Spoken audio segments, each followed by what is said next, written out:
I'm Will Price. And I'm Madison Moore. Welcome to Newswatch, your source for news impacting southeastern Ohio. A winter storm will be moving through our region this week, bringing snow and ice. We're going to hand it over to Henry Groff with a first look at the current forecast. Thank you, Madison. So for the past couple days, we've been tracking this winter storm as it's developed since this past weekend. And since now we're about less than 2 days out from the onset of a wintry mix, we do have now winter storm watches in effect for our area in Athens. These watches do go into effect Wednesday evening, but so far looking at the models, our transition over to a wintry mix won't be happening until Thursday morning.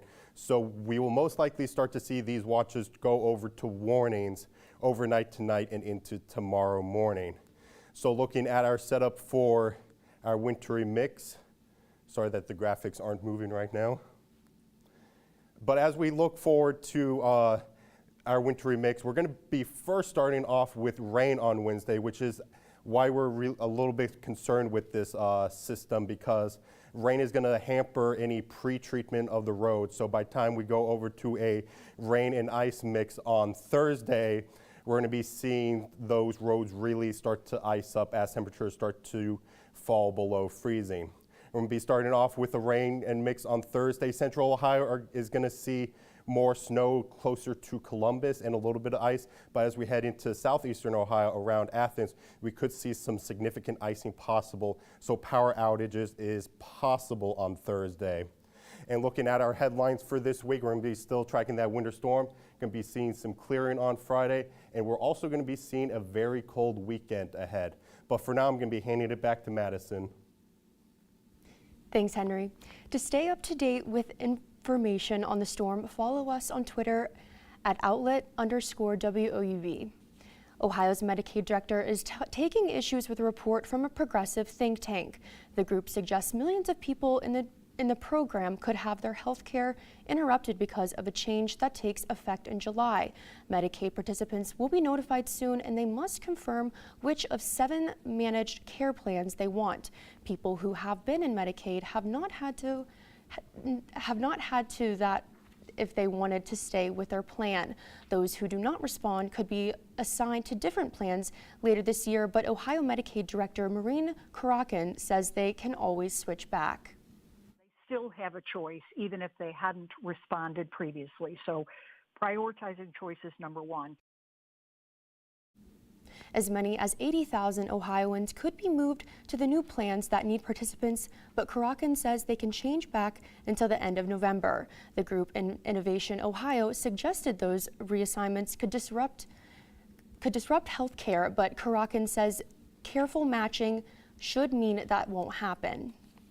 Ohio's top election officials is referring more than 60 cases of potential elections fraud for prosecution. State House correspondent Andy Chow reports 14 of those cases involve ballots allegedly cast by people who died before November's election. Secretary of State Frank LaRose says of the 62 cases, half are possible violations from people who are non-U.S. citizens who are registered to vote. 27 cases involve people who are accused of casting a 2020 general election ballot illegally. LaRose's office emphasizes that 27 cases out of 5.9 million votes cast is proof that Ohio's elections are secure and that it's hard to cheat. Those cases now go to the Ohio Attorney General's office or to local prosecutors. Candidates running for governor in Ohio filed campaign finance reports yesterday, indicating how much they've raised over the past 6 months. Incumbent Mike DeWine raised $3.3 million and has $9.2 million in the bank, leading the way. It was a close race among Democratic candidates. Former Dayton Mayor Nan Whaley raised $1.2 million and has about $1.8 million in cash at hand, while former Mayor of Cincinnati John Craney raised $1 million in cash and has just short of $2 million in cash. The primary election is just over 3 months away, with DeWine seeking his second term as governor. In Ohio, the number of positive COVID cases and hospitalizations has been going down in recent days. There are some signs that the pandemic could be evolving to an endemic. An endemic is an illness like the flu that is always around but not causing serious threats to the healthcare infrastructure. State House correspondent Joe Ingles reports Ohio's top doctor says it is too early to talk about COVID as an endemic yet. Ohio Department of Health Director Dr. Bruce Vanderhoff says Omicron has infected a lot of Ohioans, which gives some of them immunity. He says this is a sign Ohio could be moving toward an endemic. We're on the way there. We haven't arrived there yet. Before COVID-19 can become endemic, we need to see substantial reductions in our hospitalizations and case numbers, coupled with more people vaccinated to keep the spread low. Right now, just under 60% of eligible Ohioans are fully vaccinated. Currently, there are more than 4,000 COVID patients in all of the state's hospitals. That is 1/5 of the total patients in those facilities. The long-awaited COVID-19 vaccine for children as young as 6 months may be one step closer to becoming a reality. Mary Maloney is in Washington with the latest on Pfizer's efforts to get shots into the littlest arms. The light at the end of the COVID tunnel could be getting brighter for the millions of parents of young children in the United States. These are the kids who are the most difficult to mask, who suffer the most from being isolated, but who are still at risk of COVID.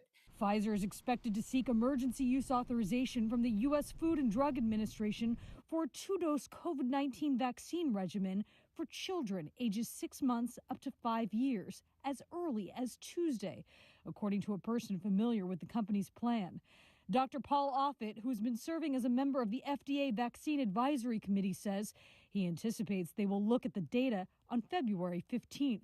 We want to make sure that this vaccine is safe, that there's robust data that it's safe, that there's robust data that it's effective and consistently immunogenic. This comes following a December announcement from the drug maker that 2 child-sized doses of the vaccine did not provide the expected immunity in 2 to 5-year-olds, and that it was extending the trial to add a 3rd shot. 2 doses could do that. Getting 2 doses into a child can provide baseline immunity that protects them from severe disease, from hospitalization. Gottlieb says if the 2-dose regimen is submitted, authorization from the FDA could be granted and shots delivered to the tiniest arms by early March. Getting those vaccines in arms is a critical part of helping both to prevent COVID among little kids and helping to move us all a little bit closer back to normal. In Washington, I'm Mary Maloney.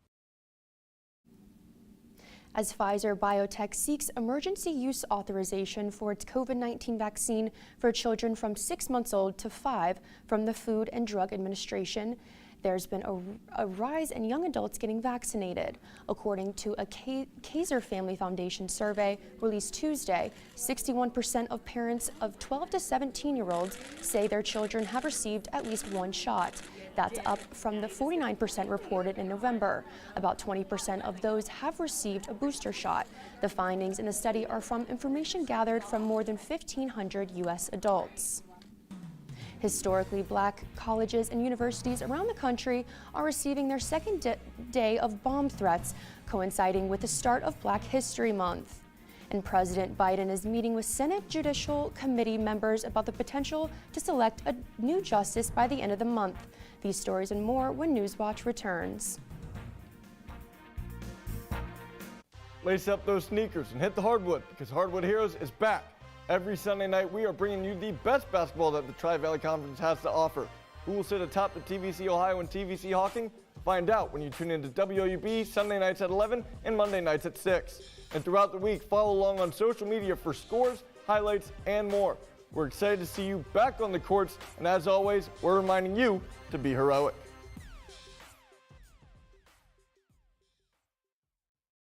This American carnage stops right here and stops right now. He invoked it on his first day.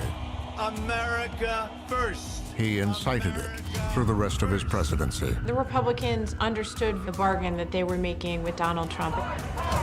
And if you don't fight like hell, you're not going to have a country anymore. Trump's American carnage.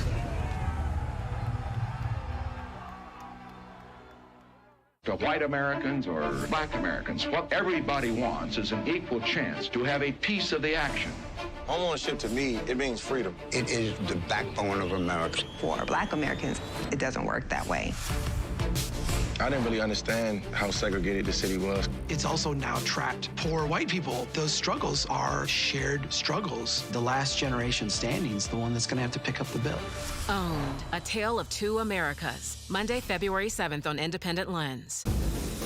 Spend a year with activist Greta Thunberg. I don't want you to listen to me. I want you to listen to the science. On her journey to combat climate change.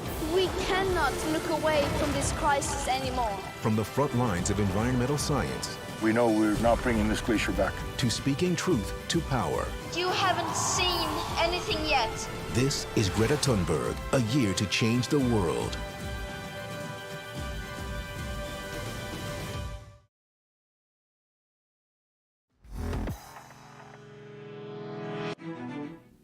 Bomb threats forced several historically black universities to go on lockdown earlier Tuesday morning. Howard University in Washington, D.C. and Morgan State University in Baltimore are two of at least 13 HBCUs across the country to receive such threats.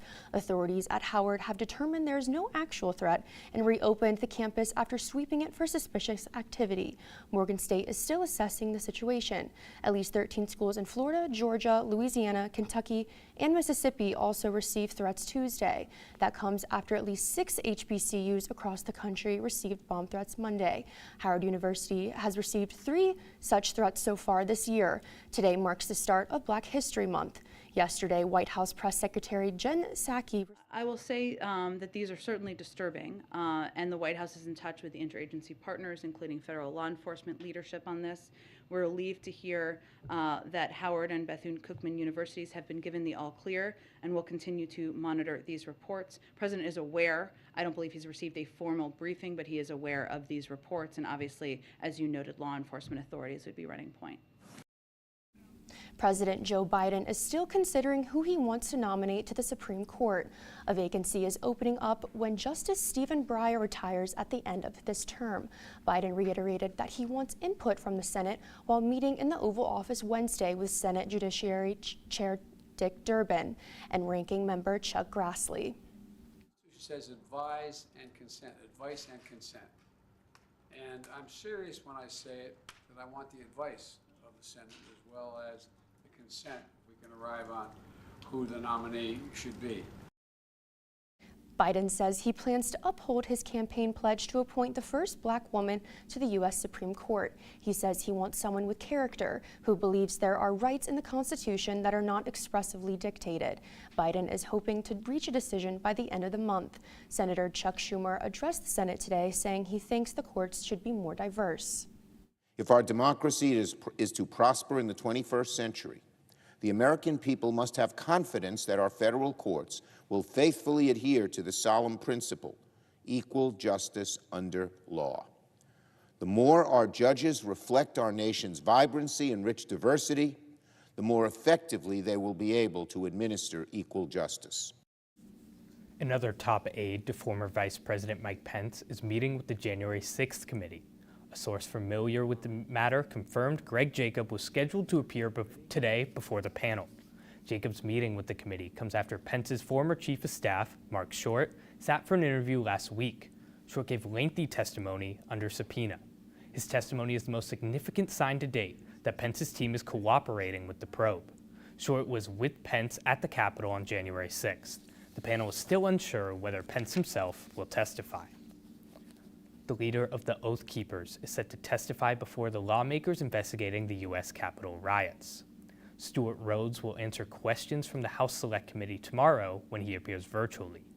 Rhodes' lawyer says he plans to plead the Fifth for most of the questions. Rhodes is currently in jail facing a charge of seditious conspiracy in connection to the January 6th attack. Prosecutors accused him of organizing a group that took part in the riot and continued to plot against the Biden presidency. Rhodes has pleaded not guilty, and he goes to trial later this year. Senate Majority Leader Mitch McConnell said Tuesday that the January 6th rioters should serve full prison sentences.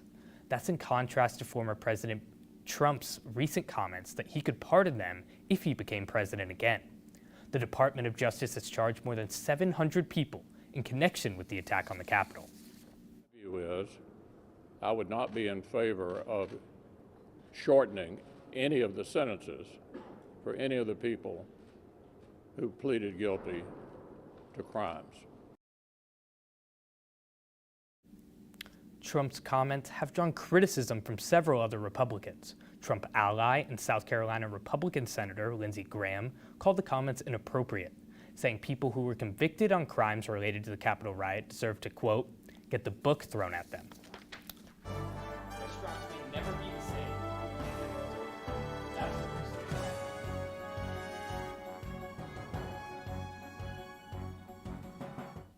And I'm tracking a winter storm that's going to be impacting our area this week. I'll have more information on this in my full forecast coming up. But first, a look at stocks of local interest.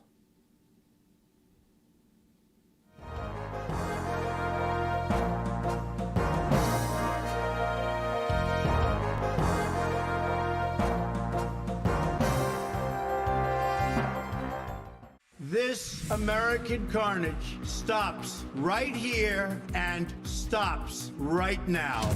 He invoked it on his first day. America first. He incited it through the rest of his presidency. The Republicans understood the bargain that they were making with Donald Trump. And if you don't fight like hell, you're not going to have a country anymore. Trump's American carnage.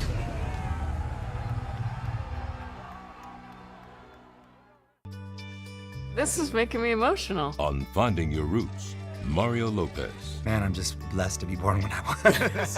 And Melissa Villaseñor. I'm Basque, baby. I want to shout it from the mountaintops. Ancestors who crossed the border. This is not what we think of Mexican immigration. It's kind of cool. Leaving family history behind. You ever think of yourself as an indigenous woman? I love that. Finding Your Roots.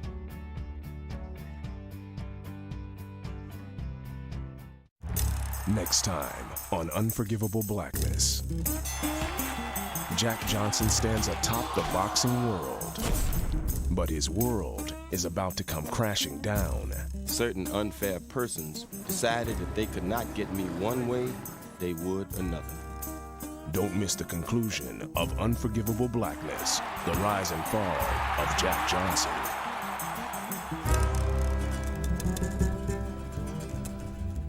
To white Americans or black Americans, what everybody wants is an equal chance to have a piece of the action. Homeownership to me, it means freedom. It is the backbone of America. For black Americans, it doesn't work that way. I didn't really understand how segregated the city was. It's also now trapped poor white people. Those struggles are shared struggles. The last generation standing is the one that's going to have to pick up the bill. Owned, A Tale of Two Americas. Monday, February 7th on Independent Lens.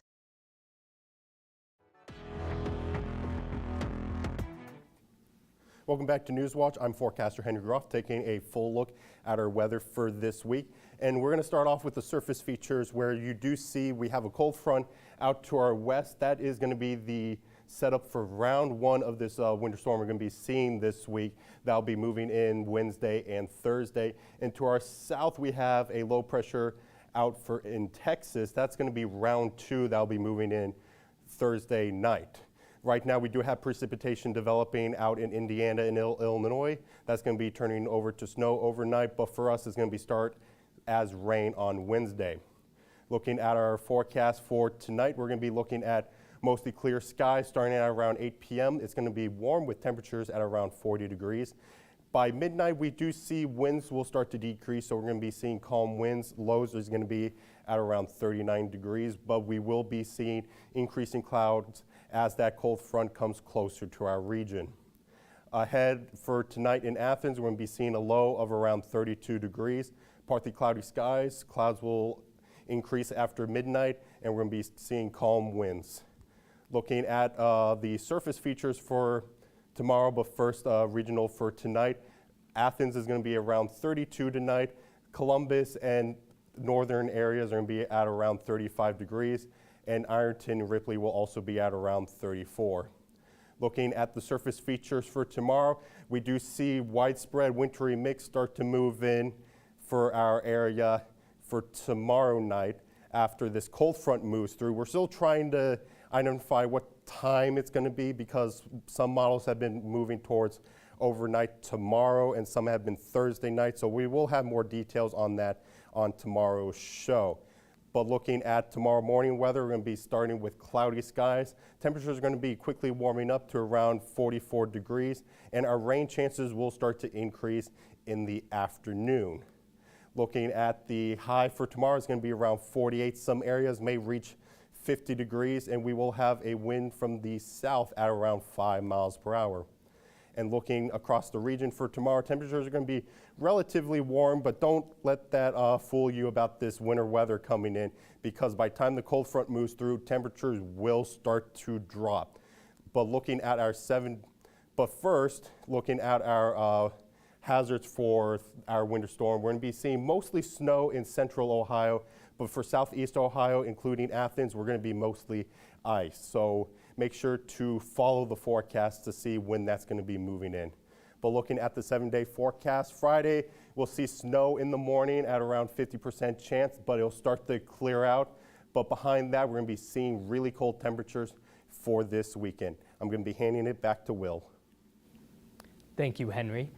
The National Restaurant Association doesn't believe the industry will return to what it was before the pandemic, but that doesn't mean the outlook is all bad.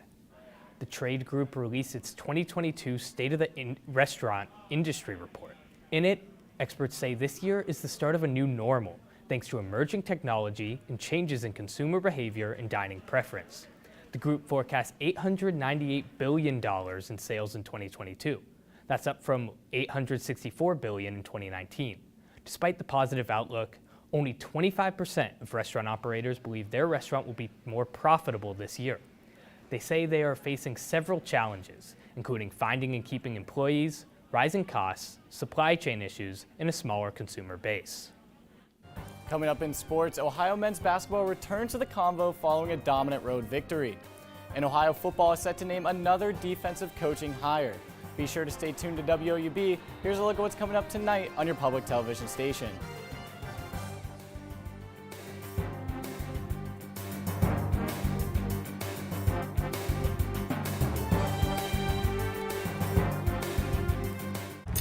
Next time on Unforgivable Blackness. Jack Johnson stands atop the boxing world, but his world is about to come crashing down. Certain unfair persons decided that they could not get me one way, they would another. Don't miss the conclusion of Unforgivable Blackness, the rise and fall of Jack Johnson.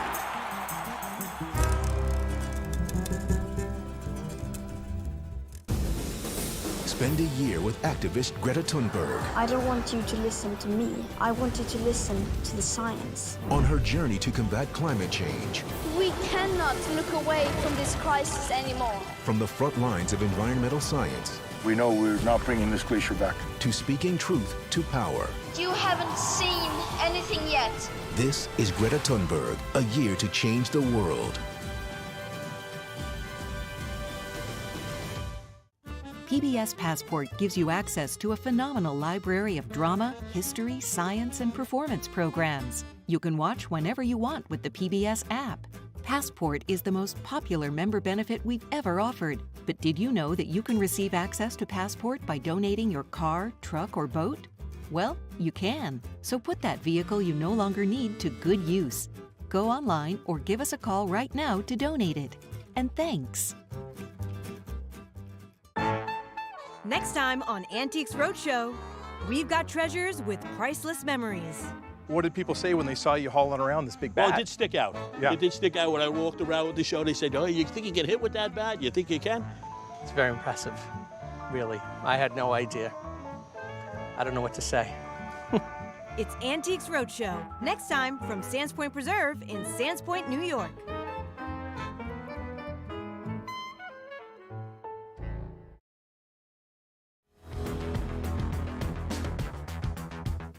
Happy Tuesday, everybody. I'm Aiden Crowley. Another defensive coach is joining Ohio football for the 2022 season. John Hauser is the Bobcats' new safeties coach. Hauser was the former co-defensive coordinator and cornerbacks coach at Miami University. The hiring follows former Red Hawk Spence Nowinski being named as the Bobcats' new defensive coordinator 2 weeks ago. Both Hauser and Nowinski were co-defensive coordinators at Miami and looked to turn around a struggling Bobcats defense. We saw an upset yesterday in Pomeroy with major title implications for the girls' race in the TVC Ohio.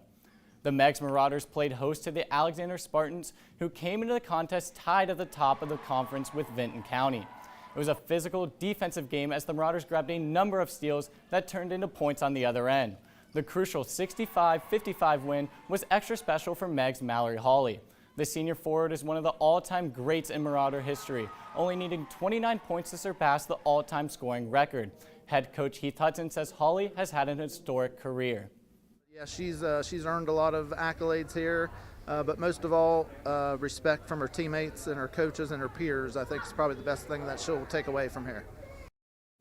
With the Megs' victory, the title picture becomes a little bit more clouded. We'll have more clarity Thursday as the Spartans take on the Vinton County Vikings. With a VC victory, they win the conference outright. Alexander can keep their hopes alive if they come away with a win. That matchup is just one of many crucial games as the season comes to a close. Be sure to stay tuned to Hardwood Heroes on Twitter, Facebook, and Instagram to stay up to date on all high school action around the area. Staying on the hardwood, Ohio men's basketball returns to the Convo tonight for a battle with the Ball State Cardinals.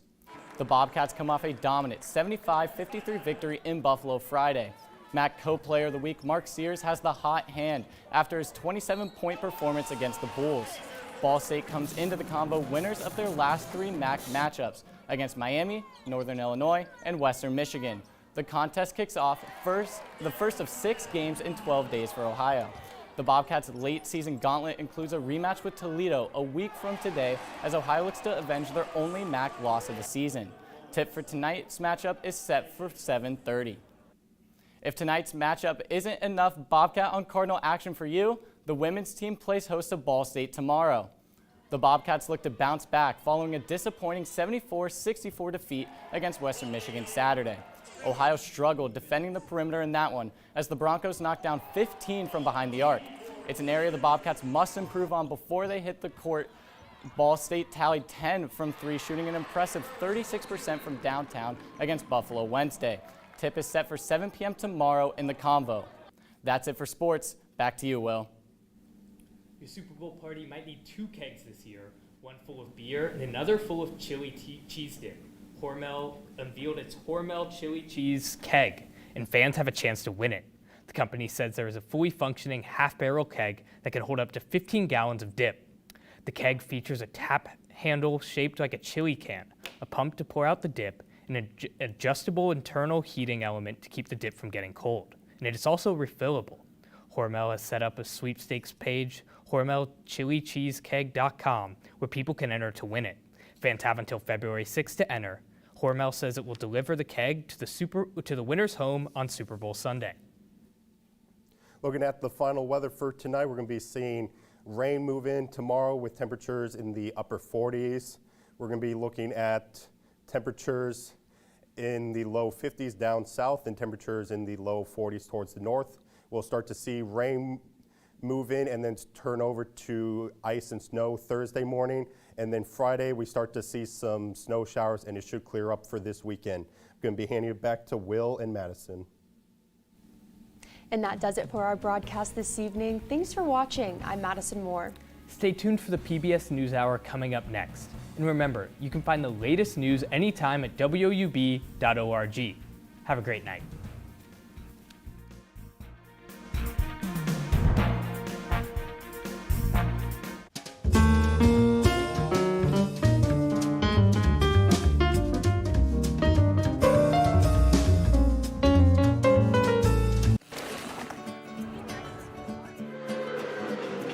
Support comes from the Athens County Convention and Visitors Bureau. More information at AthensOhio.com. Peace, love, Athens. Support comes from Snyder Strode Jarrett Financial in Athens, providing investment and retirement planning assistance to Southeast Ohio for over 50 years. Snyder Strode Jarrett.